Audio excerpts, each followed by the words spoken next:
Hadis yang tadi yang berkaitan tentang para fuqara muhajirin yang datang kepada Nabi sallallahu alaihi wasallam, ya, berkaitan tentang apa? Mereka ada ghibthah gitu ya, ada iri dalam kebaikan. Manakala orang-orang kaya mereka itu bisa bersedekah, mereka nggak bisa. Padahal orang kaya mereka juga sama, saum sama, sholat juga sama dengan orang-orang miskin dan lain sebagainya. Tapi orang miskin nggak bisa bersedekah sebagaimana mereka bersedekah, nggak bisa untuk apa? Untuk berinfak dan lain sebagainya seperti itu, gitu kan? Ya. Maka di sini Rasulullah SAW ketika mendapati pertanyaan seperti itu Rasulullah SAW tahu kondisinya seperti apa nih. Dikhawatirkan terjadinya perpecahan, perselisihan antara yang miskin dengan yang kaya, atau minimalnya dikhawatirkan orang miskin ini menjadi minder untuk gaul dengan orang kaya karena merasa mafdul, karena merasa apa? Tidak afdol mereka itu, gitu ya. Maka Rasulullah SAW itu menjawabnya bagaimana?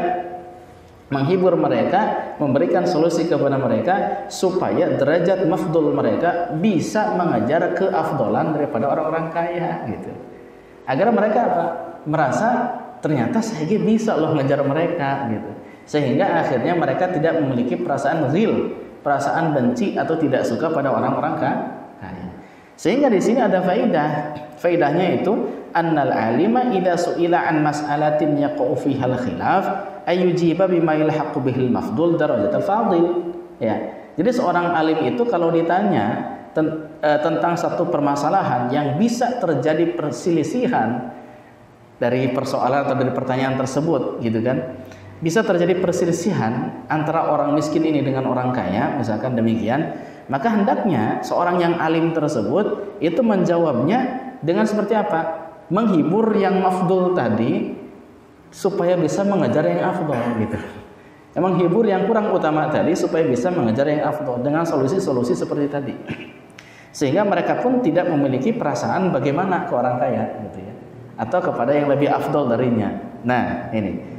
Kemudian ya, Rasulullah SAW di hadis tadi juga itu ia memberikan isyarat kepada kita, di dalamnya itu ada tausi'ah fil ghibthah, kebolehan, keluasan dalam masalah ghibthah. Dibolehkan bagi kita iri dalam masalah ukhrawi, masalah ibadah. Aduh, fulan bisa sedekah, saya nggak bisa nih. Aduh, gimana gitu, asa katinggalan gitu. Aduh, fulan merajin pisan menuntut ilmu, saya aduh asa katinggalan gitu. Nah, ini ghibthah yang seperti ini. Berarti apa?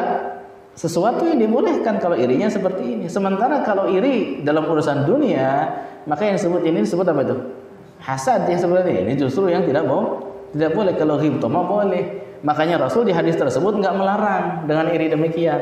Cuman Rasul menutup pintu supaya tidak terjadi perselisihan di kemudian hari. Mungkin berawal dari ghibthah, tapi lama kelamaan kalau misalkan dibiarkan terus bisa apa? Beranjak ke yang lain, digelincirkan ke syaitan, gitu. Oleh karenanya Rasul segera menutup pintu tersebut, menaikkan derajat mereka dengan solusi-solusi yang mantap dan jitu seperti tadi. Kemudian di dalamnya juga ya, bahwasanya amal-amal itu ternyata fillah itu bisa saling kejar, gitu. Bisa saling kejar, ya, bisa mengejarnya. Nah, orang-orang yang cerdas, mereka tahu gitu, amal apa yang bisa dilakukan untuk bisa mengejar ketertinggalan. Bagaimana orang tersebut bisa tahu amal-amal yang bisa mengejar ketertinggalan? Dia harus nuntut ilmu, sehingga dia tahu amal-amal yang prioritas yang mana, yang afdol yang mana, sehingga bisa mengejar ketertinggalan. Nah, ini para sahabat semangat nih, datang ke Rasul bertanya, gitu kan, bisa nggak sih kita ini untuk mengejar mereka, kan begitu kira-kira. Nah, kata Rasul bisa, itu dengan cara baca ini, baca anu, seperti itu. Nah, kemudian selanjutnya di dalamnya juga ada faidah, yaitu bahwasanya amal yang mudah terkadang itu bisa menjadikan pelakunya mengejar amal-amal yang sulit, amal-amal yang berat. Kan tadi sekedar bertasbih, bertahmid dan lain sebagainya, itu ternyata bisa mengejar amal-amal yang besar. Tergantung orangnya ya, seperti itu.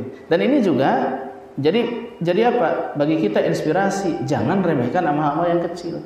Karena ternyata amal yang kecil seperti itu pun terkadang bisa mengejar amal-amal yang besar. Gitu. Nah, itu. Kemudian di dalamnya itu ada apa?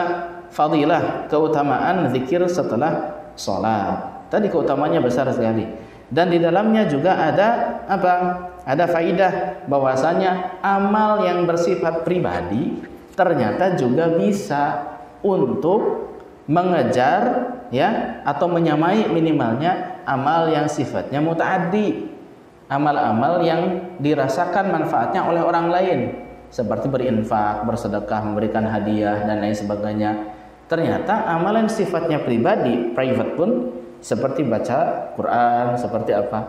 Terkadang bisa menyamai amal-amal mutaaddi seperti itu. Itu dijelaskan oleh Aiz bin Abdussalam terkait hal tersebut. Wallahu taala a'lam bishawab.